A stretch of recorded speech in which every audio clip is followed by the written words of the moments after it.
CLE Societies KK CBSE school Chikkodi. Welcome my dear students. आज की इस हिंदी की ऑनलाइन क्लास में आप सभी का फिर से एक बार स्वागत है। तो चलिए बच्चों, आज हम यहाँ पर दूसरी कक्षा के बच्चों के लिए विषय हिंदी। तो इस हिंदी क्लास में हम क्या अभ्यास करने जा रहे हैं, क्या सीखने जा रहे हैं। तो आज की इस क्लास में हम री की मात्रा से जुड़े शब्दों को सीखने जा रहे हैं। तो सबसे पहले आपको क्या करना है बच्चों, अपनी अपनी किताब निकालनी है और उस किताब में आपको क्या करना है, पेज नंबर 19 निकालना है। क्या करना है बच्चों, पेज नंबर 19 निकालना है। तो चलिए बच्चों, पेज नंबर 19 ओपन कीजिए। ओके, तो देखिए यहाँ पर आपको क्या दिखाई दे रहा है। तो यहाँ पर री की मात्रा से जुड़े शब्द दिखाई दे रहे हैं और एक पद भी यहाँ पर हमें दिखाई दे रहा है ना बच्चों, दिखाई दे रहा है ना आप सभी को। तो चलिए, री की मात्रा किस तरह से होती है, या री की मात्रा से री स्वर से आने वाले शब्दों को किस तरह लिखते हैं, यहाँ पर दिया गया है। आज हम अभ्यास करेंगे। तो आप जानते हैं ना बच्चों, यहाँ पर री की मात्रा किस तरह से लिखी जाती है। तो ये क्या है, री की मात्रा है।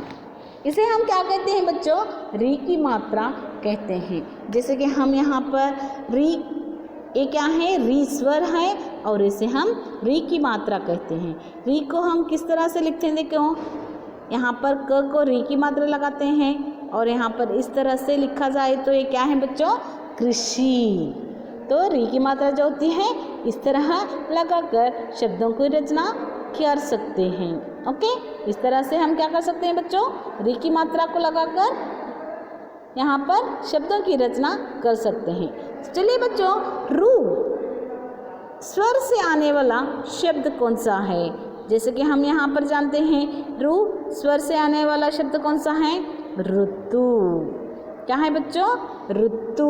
ये क्या है, रू स्वर से आने वाला शब्द है और री की मात्रा इस तरह होती है। ये क्या है, ये री की मात्रा से आने वाला शब्द है। तो चलिए बच्चों, आज हम इस क्लास में री से आने वाले शब्दों के बारे में और इस पद के बारे में अभ्यास करेंगे। तो देखिए, यहाँ पर आपको पता होगा कि बच्चों यहाँ पर कितने सीजन्स होते हैं। बताइए, ऋतुएं कितने होते हैं।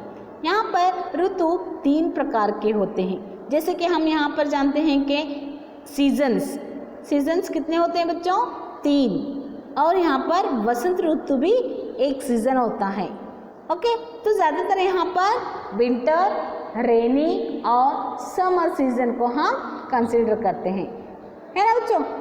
ಏನಂತೀರಿ ನಾವು, ಚಳಿಗಾಲ, ಮಳೆಗಾಲ, ಬೇಸಿಗೆಗಾಲ ಅಂತ ಅಂತೀವಲ್ಲ, ಹೌದಲ್ಲ. ಈ ಋತುಗಳನ್ನು ನಾವು ಏನು ಮಾಡ್ತೀವಿ, ವರ್ಷದಲ್ಲಿ 3 ಋತುಗಳನ್ನು ನಾವು ಕಾಣ್ತೀವಿ. ಯಾವ್ಯಾವುದು, ವಸಂತ ಋತು ಅಂತ ಅದರಲ್ಲಿ ऐड ಮಾಡಲಾಗಿದೆ, ಹೌದಲ್ವಾ. तो यहाँ पर देखिए ऋतु यानी कि जिसे हम सीज़न कहते हैं। तो ज़्यादातर देखिए यहाँ पर हम 3 सीज़न को यहाँ पर जानते हैं, जैसे कि विंटर, रेनी और समर। और वसंत जो ऋतु होता है जिसे हम स्प्रिंग सीज़न कहते हैं अंग्रेजी में। तो सबसे पहले आने वाला सीज़न कौन सा है बच्चों, यहाँ पर सबसे पहले आने वाला सीज़न जो है शरद ऋतु। ಶರದ್ ಋತು ಏನಕ್ಕೆ, ವಿಂಟರ್ ಸೀಸನ್. ಚಳಿಗಾಲ ಅಂತಂತೀವಿ. ಚಳಿಗಾಲದಲ್ಲಿ ನೀವು ಏನೇನು ಮಾಡ್ತೀರಿ, ಚಳಿಗಾಲ ಅಂದರೆ ನಮಗೆ ಚಳಿ ಹತ್ತುತ್ತದೆ ಅಲ್ವಾ. ಅದಕ್ಕೆ ನಾವೇನು ಮಾಡ್ತೀವಿ, ಚಳಿಗಾಲ ಹತ್ತಿರ ಅಂದರೆ ಚಳಿ ಹತ್ತಿರ ಏನು ಮಾಡ್ತೀರಿ ನೀವು, ಸ್ವೆಟ್ರ್ ಹಾಕ್ಕೋತೀರಿ, ಹೌದಲ್ಲ. ಆಮೇಲೆ ಏನು ಮಾಡ್ತೀರಿ, ತಲೆಯನ್ನು ಕಟ್ಕೋತೀರಿ. ಭಾಳಷ್ಟು ಚಳಿ ಹತ್ಲಿಕ್ಕೆ ಹತ್ರ ಏನು ಮಾಡ್ತೀರಿ, ಕಾಲಿಗೆ ಸಾಕ್ಸನ್ನು ಹಾಕ್ತೀರಿ, ಕೈಗೆ ಗ್ಲೌಸನ್ನು ಹಾಕ್ತೀರಿ, ಹೌದಲ್ಲ. ಈ ವಸ್ತ್ರಗಳು ನಮ್ಗೆ ಏನು ಮಾಡ್ತಾವೆ, ನಮ್ಮ ಬಾಡಿಯನ್ನು ಹೀಟ್ಗೊಳಿಸ್ತಾವೆ, ಹೌದಲ್ಲ. ಅದಕ್ಕೆ ನಾವು ಏನು ಮಾಡ್ತೀವಿ, ಇಂಥ ವಸ್ತ್ರಗಳನ್ನು ನಾವು ಚಳಿಗಾಲದಲ್ಲಿ ಉಪಯೋಗಿಸುತ್ತೇವೆ, है ना बच्चों। तो यहाँ पर क्या होता है, शरद ऋतु में हम स्वेटर डालते हैं, मफलर बांधते हैं, पैरों में सॉक्स डालते हैं, हाथों में क्या करते हैं, हैंड ग्लोव्स डालते हैं, है ना। तो ठंडी के दिन में हम क्या करते हैं, गरम गरम खाना खाते हैं, ज़्यादातर स्नैक्स करके खाते हैं, यानी कि पकोड़े ऐसी चीज़ें हम क्या करते हैं विंटर सीजन में खा लिया करते हैं, क्योंकि हमें ठंडी में ठंड लगती है, इसलिए ऐसी जो चीज़ें होते हैं गरम गरम उसे हम खा लिया करते हैं। तो समझ में आ गया ना बच्चों, विंटर सीजन जो ठंडी के मौसम को कहा जाता है। यहाँ पर ठंडी जो लगती है उसी को हम क्या कहते हैं विंटर सीजन कहा जाता है। नेक्स्ट, विंटर सीजन के बाद आने वाला सीजन कौन सा है या ऋतु कौन सा है बच्चों? वर्षा। वर्षा यानी कि जिसे हम अंग्रेजी में क्या कहते हैं, जिसे हम अंग्रेजी में क्या कहते हैं बच्चों? Rainy season. वर्षा यानी कि बारिश, बारिश का मौसम। आप सभी को बारिश का मौसम अच्छा लगता है ना? बारिश में भीगना, बारिश में खेलना अच्छा लगता है ना? बारिश यानी कि ಮಳೆ, ಮಳೆಗಾಲ, ಚಳಿಗಾಲ ಆದಮೇಲೆ ಯಾವುದು ಬರೋದು? ಮಳೆಗಾಲ, ಹೌದಲ್ವಾ? ಮಳೆಗಾಲದಲ್ಲಿ ಏನಾಗ್ತದೆ? ಮಳೆ ಬರ್ತದೆ. ನೀವೇನು ಮಾಡ್ತೀರಿ? ಎಲ್ಲರೂ ಮಳೆಯಲ್ಲಿ ತೋಚ್ಕೋತೀರಿ, ಮಳೆಯಲ್ಲಿ ಆಟ ಆಡ್ತೀರಿ, ಮಜಾ ಮಾಡ್ತೀರಿ ಅಲ್ವಾ? ಅನಿಸ್ತದಲ್ಲ, ಮಳೆಯಲ್ಲಿ ಹೋಗಬೇಕು, ನಾವು ತೋರಿಸ್ಬೇಕು, ನಾವು ಆಟ ಆಡಬೇಕು ಅನಿಸ್ತದಲ್ಲ? मज़ा आता है ना बारिश में भीगना? आप भी करते हो ना सभी यहाँ पर? हाँ, तो इसी को हम क्या कहते हैं बच्चों? रेनी सीजन कहते हैं या वर्षा ऋतु, बारिश का मौसम कहा जाता है। बारिश में भीगना, बारिश में खेलना सभी को क्या होता है? बहुत ही अच्छा लगता है ना? तो नेक्स्ट यहाँ पर रेनी सीजन के बाद आने वाला ऋतु कौन सा है बच्चों? ग्रीष्म। ग्रीष्म यानी कि जिसे हम समर सीजन कहते हैं। यहाँ पर इस ऋतु में बहुत धूप लगती है ना? फील होता है ना? यहाँ पर क्या होती है बच्चों? धूप का मौसम यानी कि ग्रीष्म। ग्रीष्म यानी कि समर। तो समर सीजन में क्या करते हैं आप? कहीं पर घूमने जाते हैं, समर की छुट्टियाँ होते हैं, समर कैंप अटेंड करते हैं, है ना आप सभी? ग्रीष्म यानी कि समर सीजन।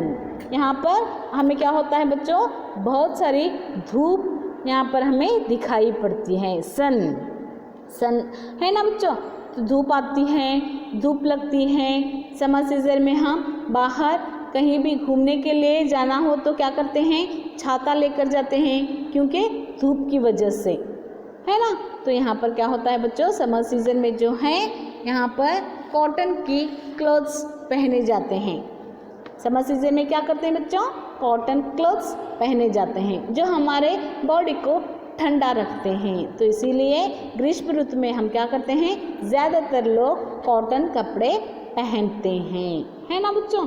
तो यहाँ पर गर्मी होने की वजह से क्या करते हैं? हम आइसक्रीम खा लेते हैं, जूसेस बनाकर पीते हैं, यानी कि जो ठंडी चीज़ें होती हैं उसे हम समर सीजन में उसका उपयोग कर लेते हैं। समर यानी कि जिसे हम ग्रीष्म ऋतु कहते हैं। और यहाँ पर इस सीज़न में हमें धूप दिखाई देने लगती है। ओके, तो नेक्स्ट देखिए यहाँ पर समर सीजन के बाद आने वाला सीजन कौन सा है? बसंत ऋतु। बसंत ऋतु यानी कि यहाँ पर क्या होते हैं? हमें सभी ओर धरती पर क्या होता है बच्चों? सभी ओर हमें हरियाली देखने को मिलती है, पेड़ पौधे हरे भरे दिखने के लगते हैं। यहाँ पर हमें बसंत ऋतु यानी कि यहाँ पर स्प्रिंग सीजन में क्या होता है?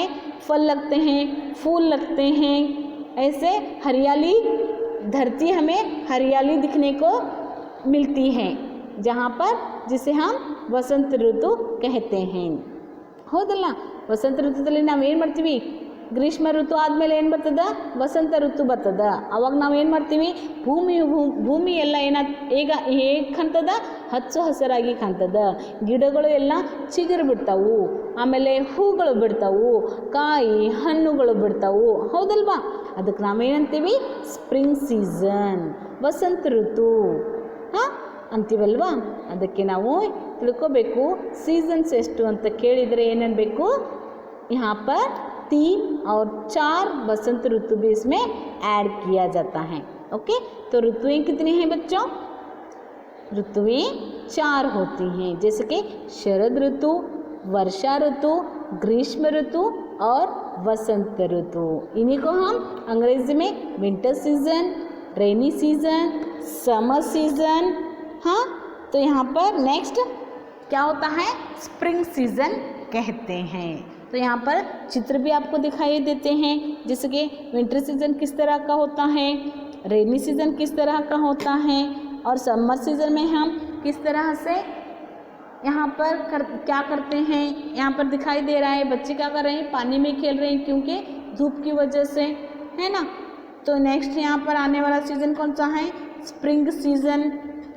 तो यहाँ पर ऋतुएं कितनी हैं बच्चों, 4 होती हैं। तो आपको ध्यान में रखना है, अगर आपको एग्ज़ाम में पूछा जाए कि ऋतुएं कितनी हैं तो उनके नाम आपको यहाँ पर याद रखना है।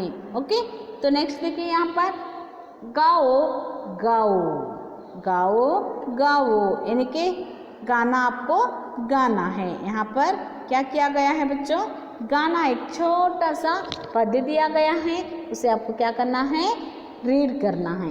गर्मी की ऋतु आई आई, गर्मी की ऋतु आई आई, मीठा मीठा आम लाई, गर्मी की ऋतु आई आई, मीठा मीठा आम लाई, तरबूज और खरबूज लाई, तरबूज और खरबूजा लाई, गर्मी की ऋतु आई आई। गर्मी की ऋतु जो होती है वह आई आई, मीठा मीठा आम लाई। तो देखिए हमें यहाँ पर यानी कि फरवरी मार्च में हमें आम का सीज़न दिखाई पड़ता है, और धूप में हम ज़्यादातर तरबूज खरबूज इस तरह के फल खा लेते हैं, है ना बच्चों। तो यहाँ पर गर्मी की ऋतु आई आई, मीठा मीठा आम लाई, मीठा मीठा आम लाई, तरबूज और खरबूजा लाई, गर्मी की ऋतु आई आई। तो इस पद्य को क्या करना है, आपको पढ़ना है और इसे याद करना है। तो नेक्स्ट देखिए यहाँ पर क्या है बच्चों, आगे देखिए, जोर जोर से पढ़ो और लिखो, जोर जोर से पढ़ो और लिखो। Read aloud and right, read aloud and right. तो यहाँ पर कुछ री की मात्रा से जुड़े शब्द दिए गए हैं, उन्हें आपको क्या करना है, पढ़ना है, और इन्हें यानी कि 5 टाइम्स लिखना है। हर एक शब्द को कितनी बार लिखना है बच्चों, 5 टाइम्स लिखना है। तो चलिए देखिए यहाँ पर शब्द कौन कौन से हैं। तो पहला शब्द क्या है, ऋतु। तो इसे आपको क्या करना है, यहाँ पर लिखना है, ऋतु। तो पेंसिल से इसे क्या करना है, लिखना है और इसे पढ़ना है। और इन शब्दों को कितनी बार लिखना है बच्चों, 5 बार लिखना है। ऋतु, ऋतु के बाद नेक्स्ट क्या है बच्चों, देखिए यहाँ पर ऋतु के बाद आने वाला शब्द क्या है, ये जो यहाँ पर दिखाई दे रहा है ये स्वर रू है। और नेक्स्ट देखिए यहाँ पर री की मात्रा है, यानी कि यहाँ पर ये क्या है, कृषक। ये क्या है बच्चों, कृषक। तो इसे क्या करना है, रीड करते हुए लिखना है। तो नेक्स्ट देखिए यहाँ पर कृषक के बाद क्या है बच्चों, कृषि। कृषक के बाद क्या है, कृषि। ओके, तो इस तरह से आपको क्या करना है, लिखना है, कृषि। कृषि के बाद आने वाला शब्द कौन सा है, तृणा, तृण। तो इसे क्या करना है, रीड करते हुए 5 टाइम्स पढ़ना है।